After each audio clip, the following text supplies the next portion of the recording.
Abrir a palavra de Deus em Gênesis 5, amém?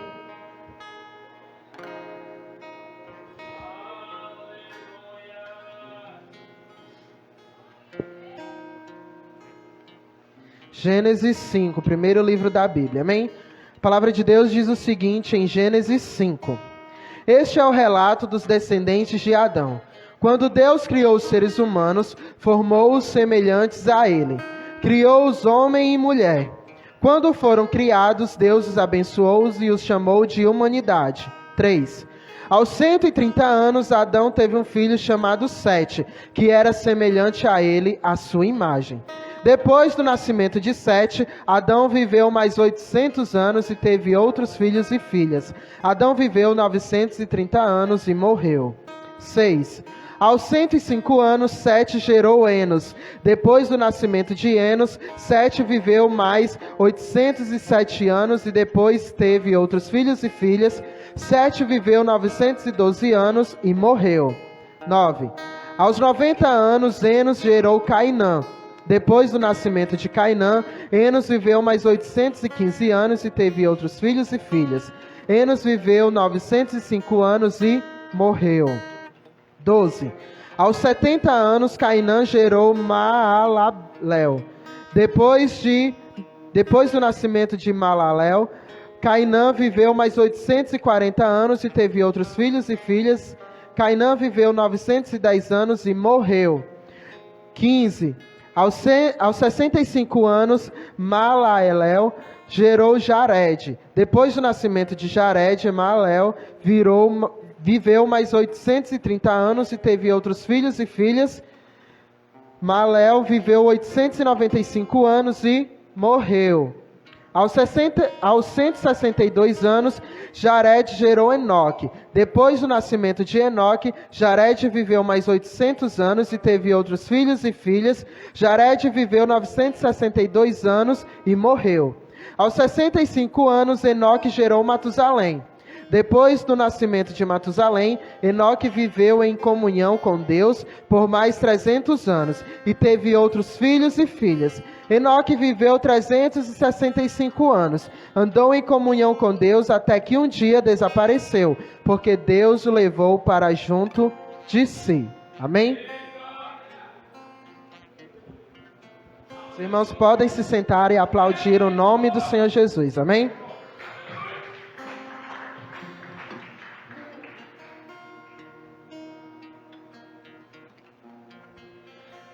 Nós lemos agora a descendência de Adão. Muitas das vezes a gente começa a ler essa parte da Bíblia, e eu lendo aqui, eu acredito que os irmãos estavam cansados de escutar que fulano viveu 100 e tantos poucos anos e morreu. Fulano gerou não sei quem e morreu.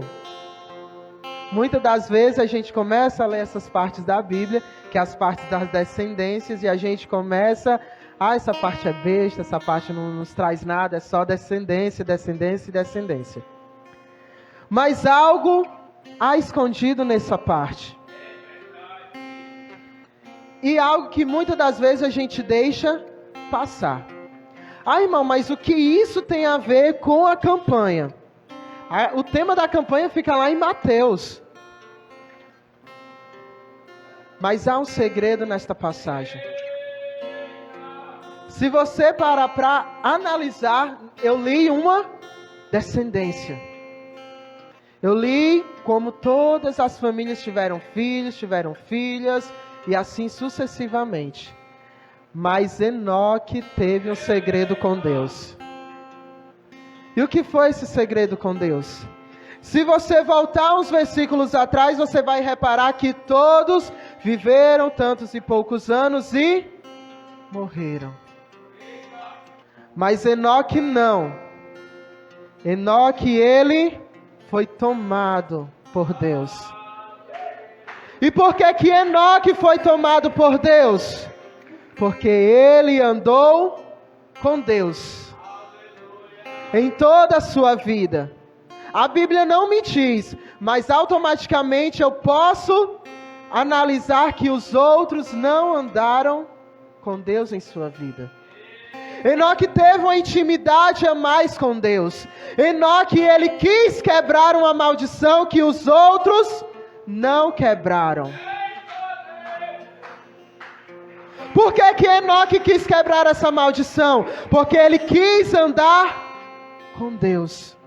Ele quis ter uma intimidade a mais com Deus. Por que muitas maldições hereditárias na nossa vida não é quebrada? Porque nós não temos intimidade com Deus. A palavra de Deus nos diz que Ele já nos deu autoridade para pisar em escorpiões e serpentes. Ele nos deu autoridade. A palavra de Deus também diz que Jesus afirmou que nós iremos fazer obras maiores que Ele fez. Mas como nós iremos ter uma autoridade para pisar em serpentes e escorpiões? Como nós iremos ter uma autoridade de fazer obras maiores se nós não temos intimidade com Deus? A intimidade com Deus, Ele nos causa um poder na qual nós temos autoridade para quebrar maldições. E para nós quebrar maldições hereditárias na nossa vida, algumas só dependem de nós. Assim como Enoque quebrou uma de sua descendência, às vezes nós também temos que quebrar. É necessário que nós tenhamos o poder, a autoridade que já nos foi dado, para poder quebrar. Mas como nós iremos quebrar se nós não temos intimidade com Deus? A palavra de Deus lá em Amós 3:3 diz: andarão dois juntos se não estiverem de acordo. A palavra de Deus também diz: venha a mim todos vós que estáis cansados e oprimidos, e eu vos aliviarei, e colocarei o meu jugo sobre vocês. O que é um jugo? Um jugo é um pedaço de pau que é colocado em dois bois para empurrar a carroça. Para que um não venha andar na frente e o outro atrás, mas que venham andar juntos. Quando Deus ele afirma que vai colocar o seu jugo sobre a gente, é porque Ele quer que nós andamos junto com Ele, do lado dEle. Não é nós irmos na frente e Ele atrás, ou Ele na frente e nós atrás. Nós temos que andar juntos com Deus, ter uma intimidade com Deus. Como andarão dois juntos se não estiverem de acordo? Como eu vou quebrar uma maldição hereditária na minha vida com o poder que Deus me deu se eu não estou andando com Ele? Não há necessidade da gente andar longe de Deus. Por que eu cantei esse louvor no início? Porque muitas das vezes nós estamos andando em um jugo diferente de Deus. Nós não estamos lendo a Bíblia, nós não estamos orando, nós não estamos jejuando, nós não estamos buscando a presença de Deus. E nós queremos que as maldições sejam quebradas em nossas vidas, com a autoridade que Ele nos deu. Mas que autoridade se eu não estou andando com Deus? A autoridade foi nos dada, mas ela só vai ser tomada de posse se nós estivermos andando com Ele. A palavra é bem clara: como andarão dois juntos se não estiverem de acordo? Eu posso morrer de tentar fazer algo se a outra pessoa não quiser. O pastor pode querer fazer a marcha para Jesus linda, perfeita, mas se a igreja não estiver de acordo com ele. A palavra de Deus, ela nos diz que uma cidade subdividida, ela não se subsiste. Como eu vou vencer algo na minha vida se eu não estou de acordo com a palavra de Deus? Se eu não estou de acordo com o que Deus mandou fazer? Nós temos que começar a entender que Enoque teve um segredo com Deus. Ele quebrou uma maldição que estava em toda a sua família. Adão se afastou de Deus quando cometeu o pecado. E automaticamente a sua descendência começou a se afastar de Deus também. Mas Enoque disse: não, eu quero ter uma intimidade com Deus. Eu quero ter algo diferente com Deus. E a palavra de Deus é bem clara. Enoque viveu 365 anos, andando em comunhão com Deus. Até que um dia desapareceu, porque Deus o levou para junto de si. Mas como nós iremos ter uma comunhão com Deus se nós não queremos ler a palavra, se nós não queremos orar, se nós não queremos jejuar, se nós não queremos estar na igreja? Eu vou participar da campanha só para que essa maldição venha ser quebrada na minha vida, depois eu vou embora. Eu vou participar da campanha só para me conseguir esse emprego que eu estou desejando, e depois eu vou embora. Até quando, igreja, nós iremos ter esse pensamento, me desculpe a palavra, mas de lixo, de viver de migalhas?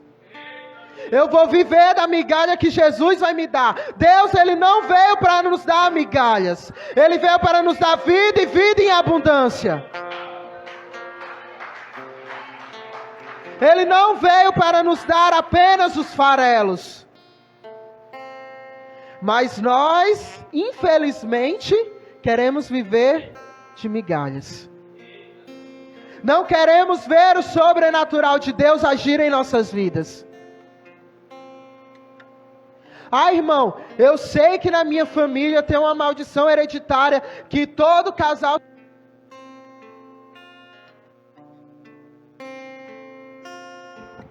Que todo casal se separa. Se você sabe que tem essa maldição, por que você não quebra? Eu sei que na minha família todas as pessoas todos os homens são alcoólatras.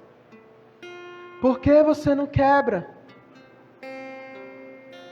Seja você a diferença. A palavra de Deus lá em Malaquias diz: e outra vez vereis a diferença entre o justo e o ímpio, entre aquele que serve a Deus e aquele que não serve. Você que diz ser cristão, você não quer quebrar a maldição? É o famoso pecado de estimação. Muitas das vezes a maldição hereditária que está na sua vida é o famoso pecado de estimação, que me causa bem e que eu não quero contar para ninguém, nem para Deus. Mas até quando nós iremos viver nisso?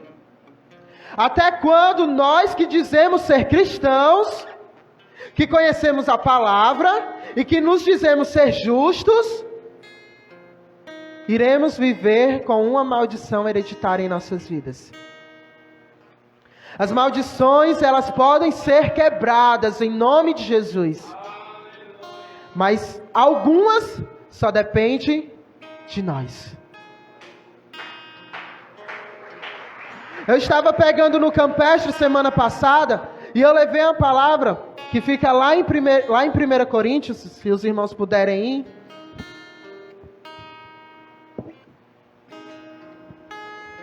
Primeira Coríntios 6.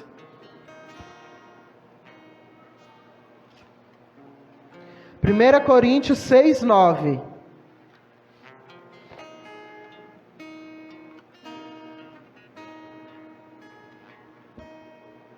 Primeira Coríntios 6, 9. A palavra de Deus diz o seguinte: vocês não sabem que os injustos não herdarão o reino de Deus? Não se enganem. Aqueles que se envolvem em imoralidade sexual, adoram ídolos, cometem adultérios, se entregam a práticas homossexuais, são ladrões, avarentos, bêbados, insultam as pessoas ou exploram os outros, não herdarão o reino de Deus. 11. Alguns de vocês eram assim, mas foram purificados, santificados, declarados justos diante de Deus, no nome do Senhor Jesus Cristo e pelo Espírito de nosso Deus. Na Bíblia, ele nos fala que existiam alcoólatras. Na Bíblia, ele nos fala que existiam idólatras. Na Bíblia, ele nos fala que existiam pessoas que cometiam adultério. E na Bíblia, eles falavam que existiam homossexuais. Falam. Não citam nomes, mas falam. Porque o próprio versículo a seguir diz: algum de vocês eram assim. Mas eles decidiram quebrar a maldição. Alguns de vocês eram assim. Existia um poder de decisão. Eu quero mudar. Eu quero ser alguém diferente. A palavra de Deus lá em 1 João, ele diz: se nós confessarmos os nossos pecados, Jesus, ele irá nos perdoar. Se nós confessarmos a nossa maldição hereditária, Jesus, ele pode quebrar. Mas nós não estamos querendo quebrar as maldições. Porque está faltando o poder da decisão. Está faltando a gente se decidir. Eu vou quebrar hoje à noite. Eu não aceito mais isso na minha vida. E nem na vida da minha família. Se existiram, tem uma série de pessoas aqui que cometiam adultério, eram ladrões, avarentas, bêbados, e eles decidiram se livrar disso. Porque que nós não queremos.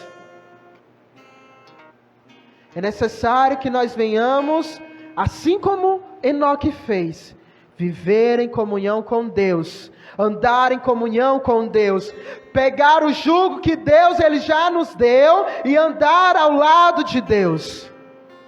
Irmão, hoje eu estou tão cansado, hoje eu estou tão exausto, hoje eu não quero ir para a igreja, hoje eu não estou a fim de fazer nada, hoje eu quero ficar deitado em casa relaxando. Aí você perde de vir para a igreja e receber o seu milagre. Irmão, hoje eu acho que eu vou me afastar da igreja, que é melhor, não tá acontecendo nada. Essa semana eu estava vendo umas pregações no TikTok, e uma das pregações, o pastor dizia: sabe por que Deus ele não revela tudo a você? Porque você, assim que Deus te revela, você vai contar para alguém. O inimigo, ele não tem o poder de saber o que a gente está pensando. Mas a partir do momento que nós falamos, ele sabe.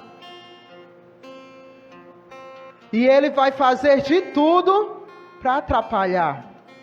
Por isso que Deus, ele não revela tudo para a gente. Irmão, tá difícil, tá pesado. É um processo. Muitas das vezes a gente ainda não está vivendo o sobrenatural de Deus, ainda não está vivendo aquilo que Deus preparou de Deus por culpa nossa mesmo. Porque a gente não está se colocando no lugar onde Deus mandou a gente se colocar. Se Deus ele já me deu o poder de quebrar maldições, de pisar em serpentes, eu tenho autoridade. Por que eu ainda não estou usando? Por que eu ainda não estou usando aquilo que Deus me deu? É igual o amor de Deus. Ele já foi nos dado, mas a gente ainda não tomou de posse. A palavra de Deus diz: Ele nos amou, nós amamos porque Ele nos amou primeiro. Existe uma infinidade de promessas que Deus nos deu na Bíblia mesmo. Fora as que Deus revela ao pastor e ele revela a sua vida. Mas nós não estamos nos colocando na posição de crentes, na posição de cristão, na posição de guerreiros. É necessário que nós venhamos tomar a posição para quebrar maldições. É o poder da decisão. Enoque tomou uma decisão. Eu vou andar em comunhão com Deus. Eu vou andar ao lado de Deus. Eu não vou viver em um jugo desigual de Deus. E ele quebrou a maldição que havia na descendência dele, que era uma descendência que estava afastada da presença de Deus. E nós estamos tendo a decisão de quebrar a maldição hoje? Hoje é a última noite. Ah, irmão, faltei as outras noites. Mas hoje você pode quebrar. Só depende de você. Amém? Desde já agradeço a oportunidade.